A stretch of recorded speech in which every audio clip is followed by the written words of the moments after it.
Hello बच्चों, क्या हाल चाल। बहुत बढ़िया। Good morning, good evening and good afternoon. जिस समय सुन रहे हैं उस समय का नमस्कार। मैं कुशाल सिंह परिया और आप पढ़ रहे हो chemistry by Kushal sir channel पे। बच्चों, आज हम एक बार फिर से आपके लिए इस मेंडलीव इस पीरियोडिक क्लासिफिकेशन की सीरीज में पहले हम लोथर मेयर कर्व्स की बात करेंगे और हम कल इसका मतलब अगले लेक्चर में हम आपसे फिर बात करेंगे मेंडलीव्स क्लासिफिकेशन की। बच्चों, आप लोग स्कूल स्टैंडर्ड पे पढ़ रहे हो, चाहे आप एडवांस क्लासेस पढ़ते हो, बच्चों लोथर मेयर क्लासिफिकेशन मुझे कहीं ना कहीं बहुत ज़्यादा इफेक्टिव लगा, बिकॉज इसको हम लोग इतना ज़्यादा हाईलाइटेड नहीं करते हैं। इसकी जो बातें हैं ना, उसको समझने के लिए आपको बहुत गंभीरता तक उतरना पड़ेगा, बहुत अंदर तक आपको जाना पड़ेगा। लेकिन एक बात और बता दूं मैं कि मेंडलीव भाई साहब ने कॉपी किया किसको? लोथर मेयर को। लेकिन इस बंदे का नाम किताबों में इतना हाईलाइट नहीं किया गया है, क्योंकि पता है लोग हमेशा किसको देखते हैं? ऊपर की क्रीम को देखते हैं, नीचे क्या पड़ा है, वो कहाँ से आया है, लोग उसे नहीं देखते बच्चों। तो आज अब वापस एक बार और फिर से इस वीडियो लेक्चर सीरीज में आ चुके हो लोथर मेयर्स क्लासिफिकेशन पे। आशा करता हूं एकांत में बैठे होंगे, आसपास अपना दरवाजा बंद कर चुके होंगे, शोरगुल युक्त क्लास में बैठने की बजाय एक ऐसे जगह बैठे जहां बहुत ज़्यादा शांति हो, ताकि मैं रहूं, आप रहो और हमारा लोथर मेयर कर्व रहे। बात समझ में आ रही है? तो चलिए कॉपी पेन निकालिए और लिखना शुरू कीजिए। लोथर मेयर कहते क्या हैं, देखिएगा। बात चल रही है भाई साहब 1869 की। कब की बात है? 1869 की। लोथर मेयर ने क्या किया बच्चों? लोथर मेयर ने एक ग्राफ बनाया और उस ग्राफ में उसने कहीं ना कहीं हमको कुछ बातें समझाने की क्या करी है? कोशिश करी है। उसने एक ग्राफ बनाया और वो ग्राफ दो चीजों के बीच में था बच्चों। सबसे पहला आपका था एटॉमिक वॉल्यूम। क्या था बेटा? Atomic volume. और दूसरा था आपका एटॉमिक मास। क्या था बेटे? Atomic mass. जब उसने एटॉमिक वॉल्यूम और एटॉमिक मास के बीच में एक कर्व प्लॉट किया तो उसे कुछ ये कर्व इस प्रकार से दिखाई दिया, इस प्रकार से। एग्जैक्टली कर्व बहुत कॉम्प्लिकेटेड है, बस मैं आपको समझाने के लिए इस कर्व को बहुत आसान से वे में समझाने की क्या कर रहा हूं बच्चों? कोशिश कर रहा हूं। जब लोथर मेयर ने एक ग्राफ बनाया between the atomic volume and atomic mass, तो उसको कुछ बातें वहां से समझ में आई। कंक्लूजन क्या निकला? उसके पास उस टाइम पर जितने भी नॉन एलिमेंट्स थे उसने इस ग्राफ में अलग अलग पोजीशन पे उसको रखा और बोलता है कि जिस एलिमेंट की, जैसे कोई एलिमेंट ए है, कोई एलिमेंट बी है और कोई एलिमेंट सी है, अगर तीनों की प्रॉपर्टी क्या है? सेम, तो तीनों को आप ग्राफ में एक ही पोजीशन पे क्या करोगे? ऑक्यूपाई करोगे। इसका मतलब ग्राफ में चार अलग अलग पोजीशन दिखाई दे रही होगी आपको। इसका मतलब सबसे पहले देखिए अपन पोजीशन ऑफ एलिमेंट्स। अगर मैं बात करूं एलिमेंट्स की पोजीशन की, तो बेटा पोजीशन कहां कहां है? आपको चार अलग अलग पॉसिबिलिटीज दिखेगी। चारों पॉसिबिलिटीज की अपन सबसे पहले नेमिंग कर दे रहे हैं। ओके, तो जो आपका फर्स्ट पार्ट होगा वो होगा आपका पीक पोजीशन। पीक समझते हो आप? पीक पोजीशन, सबसे ऊपर वाली जगह। एक पोजीशन ये हो गई। अब ऊपर से आप कहाँ होगे सब? नीचे आने वाली लाइन को हम क्या बोलते हैं बेटा? Ascending line. क्या बोलते हैं बेटा? Ascending line. Ascending part. कौन सा पार्ट बोलते हैं बेटा? असेंडिंग पार्ट के नाम से उसको अपन जानते हैं। तो अगर एक ऊपर वाली पोजीशन हो गई, एक ऊपर से नीचे आने वाली पोजीशन हो गई, तो एक नीचे से ऊपर भी तो जा रही है, तो उसको आप क्या कहोगे? बोलो, डिसेंडिंग। क्या कहोगे बेटा? Descending part. तो ग्राफ का सेकंड वाला नेचर कहां दिखता है? डिसेंडिंग वाला पार्ट आपको दिखाई देता है। बोलो बात समझ में आ रही है? Descending, this is the your descending part. और अब आपका ग्राफ में लास्ट पार्ट बचा है और वो बचा है आपका बॉटम पार्ट। कौन सा पार्ट बचा है? Bottom part. बोलो बात समझ में आती है? अब देखो लोथर मेयर ने क्या कहा।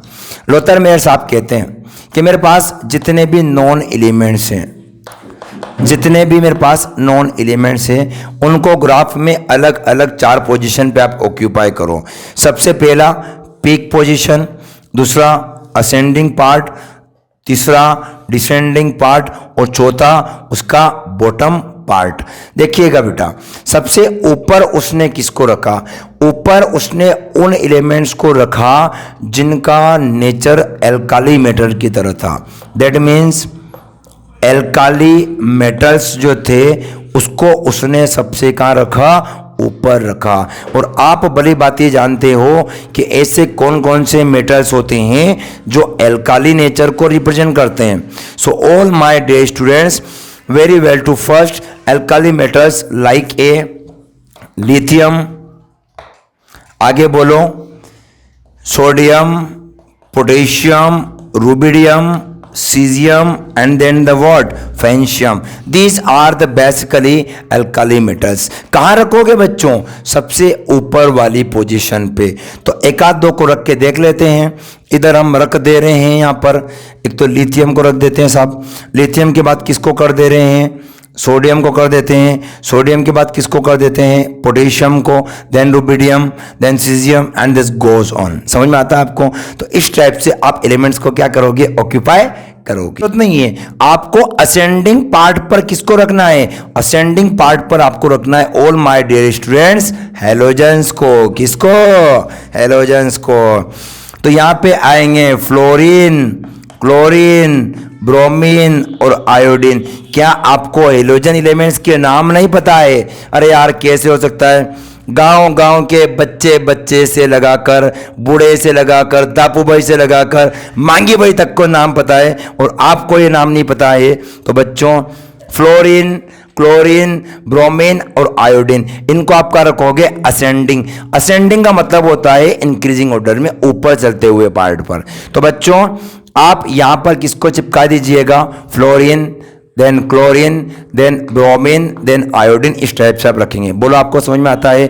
अब आप सोच रहे होंगे कि सर कौन से वाले पार्ट की बात करेंगे? डिसेंडिंग पार्ट की क्या करेंगे? बात करेंगे। बच्चों डिसेंडिंग पार्ट में हमें किन्हें रखना है? हमें रखना है बेटे एल्काली अर्थ मेटल को। किसको रखना है बेटा? Alkali earth metal. जो भी आपके पास नेचर में एल्काली अर्थ मेटल्स होते हैं उनको आपको किस जगह रखना है बेटा? डिसेंडिंग पार्ट में। एल्काली अर्थ मेटल का नाम आपको पता है कौन कौन से होते हैं बेटा? मांगे, कन्या, सुंदर, बाप, राजी। कैसा लगा मेरा मजाक? तो ये आपका अगला वाला हिस्सा हो गया जिसे आप कहाँ रखोगे? डिसेंडिंग पार्ट पे। तो रखो बेटे, यहाँ पे रख दिया आपने साहब बेरिलियम। क्या रखा बेटा? बेरिलियम। बेरिलियम के बाद कौन आ गया? मैग्नीशियम। उसके बाद कौन आ गया? कैल्शियम। एंड इस प्रकार से आ जाएगा। बोलो समझ में आ रहा है? अब आपके पास कौन बचा? आपके पास कुछ ही एलिमेंट बचे और उन एलिमेंट्स की अगर मैं आपको सीरीज बताऊं तो एक तो होते हैं मेरे पास में मेटलॉइड्स, मेटलॉइड्स, ओके कुछ तो बचे मेरे पास क्या? मेटलॉइड्स। और कुछ और बचे जिन्हें हम कहते हैं बेटा ट्रांजिशन एलिमेंट्स। क्या बोलते हैं बेटे? Transition elements. आज के ज़माने में आप इनको प्रेम से डी ब्लॉक एलिमेंट भी कहते हो। तो बच्चों इनको कहाँ रखना है? तो इनको आपको रखना है बॉटम ऑफ द क्या? कर्व। यहां पर आप उनको ऑक्यूपाई करो।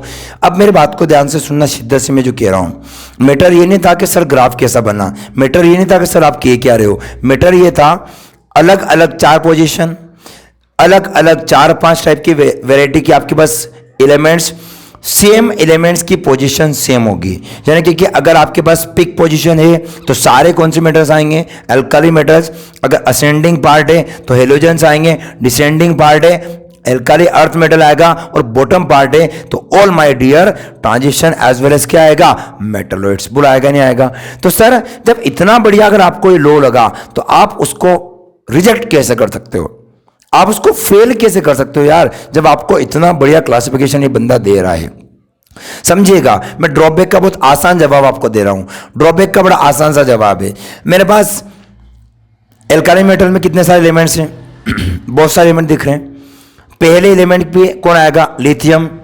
दूसरे पे कौन आएगा? Sodium, potassium. देन कर लोगे, कोई दिक्कत नहीं है। मुझे बताओ, असेंडिंग अर्थ मेटल में अगर मैं पूछूं कितने एलिमेंट है? इतने सारे। अच्छा, असेंडिंग कहां से कहां तक होता है? यहां से यहां तक। इसमें इतनी अलग अलग वैल्यू वेरी कर रही है कि आपको कैसे पता चलेगा कि इसे यहां रखूं या यहां रखूं या यहां रखूं या कहां रखूं।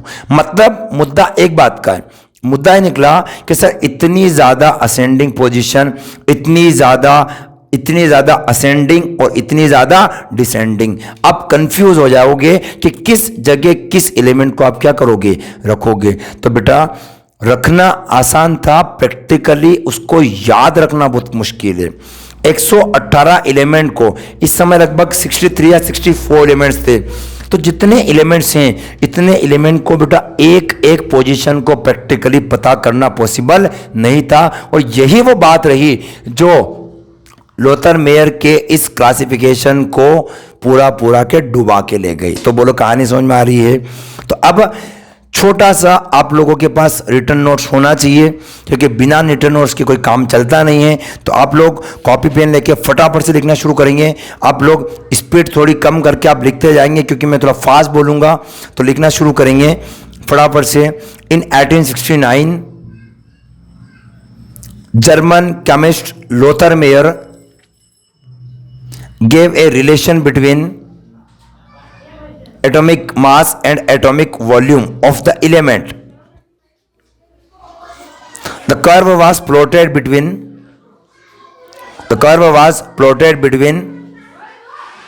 atomic mass and atomic volume.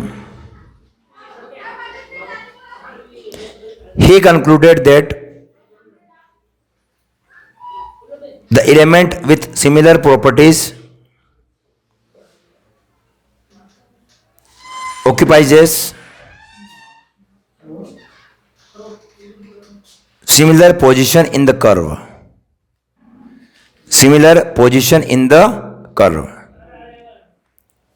अब आप कर्व बना रहे हो, पोजीशन को आप ऑक्यूपाई कर रहे हो, दोनों चीजों को आप नोट डाउन कर दीजिए। आगे चलते हैं। Limitations of Lothar Meyer curve. Limitations of Lothar-Meyer curve. Practically, it is not possible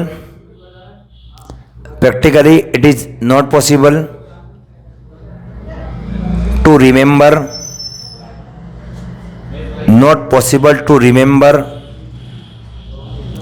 position of all the elements. Is that clear? I hope आपको लोथर मेयर क्लासिफिकेशन पूरा समझ में आ गया होगा। बोलो यहां तक कोई दिक्कत नहीं है बेटा? अब देखो, यहां से एक मीनिंग निकल के आया। एटॉमिक में सी कर दीजिएगा।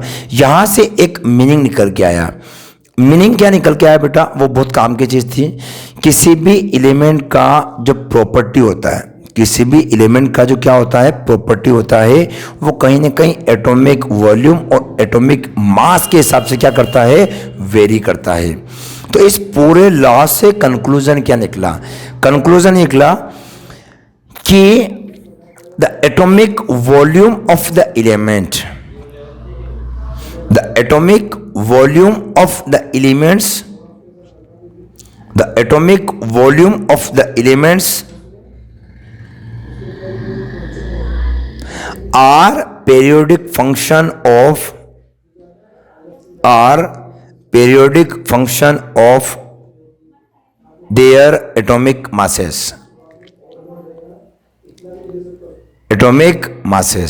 समझ में आ गया बेटा? एक बार और रिवाइज कर लो। लोथर मेयर ने एक कर्व बनाया एलिमेंट्स की प्रॉपर्टी को समझाने के लिए। उस कर्व में एक साइड था आपका एटॉमिक वॉल्यूम, एक साइड था आपका एटॉमिक मास, और इस कर्व का नेचर कुछ इस प्रकार से दिखाई दिया। जब कर्व बनाया तो पता चला कि इस कर्व में अलग अलग 4 पोजीशन हैं जो आपके सामने हैं। अलग अलग एलिमेंट्स अलग अलग पोजीशन को क्या करते हैं, ऑक्यूपाई करते हैं। लेकिन प्रैक्टिकली इन सभी बातों को याद रखना मेरे हिसाब से क्या नहीं है, पॉसिबल नहीं है। जब ये प्रैक्टिकली पॉसिबल नहीं है तो इस लॉ को मुझे क्या करना पड़ेगा, रिजेक्ट करना पड़ेगा और एक नया लॉ सीखने की जरूरत है जिसे हम कहते हैं मेंडलीव पीरियोडिक लॉ। कौन सा लॉ बेटा, मेंडलीव पीरियोडिक लॉ। तो मैं आपसे अगले लेक्चर में फिर मिलूंगा और आपसे बातें करूंगा मेंडलीव पीरियोडिक लॉ क्या होता है। मेरे पास मेंडलीव पीरियोडिक लॉ का एक लंबा लेक्चर रहेगा जिसमें आपको बहुत शिद्दत और बहुत एनर्जी के साथ आपको बैठना पड़ेगा ताकि आप चीज़ों को समझ सको और सीख सको। आई होप आपको ये बात समझ में आ गई होगी। समझ में आ गया हो तो ये लेक्चर दूसरों तक पहुंचाइए, आप खुद इसको एनालिसिस कीजिए, क्योंकि मैं जहाँ तक मानता हूँ मेंडलीव का अस्तित्व ही नहीं होता अगर लोथर मेयर कर्व नहीं होता, क्योंकि बातें सारी यहीं से उठाई गई है, यहीं से कॉपी किया गया है। बस इन्हीं क्लासिफिकेशन को ईजी से ईजी वे में देने का काम किया बच्चों किसने, मेंडलीव ने। तो अगले लेक्चर का इंतज़ार कीजिए, मैं कुछ समय के पश्चात आपको अगला लेक्चर फिर प्रोवाइड करूंगा। तब तक स्वस्थ रहिए, मस्त रहिए।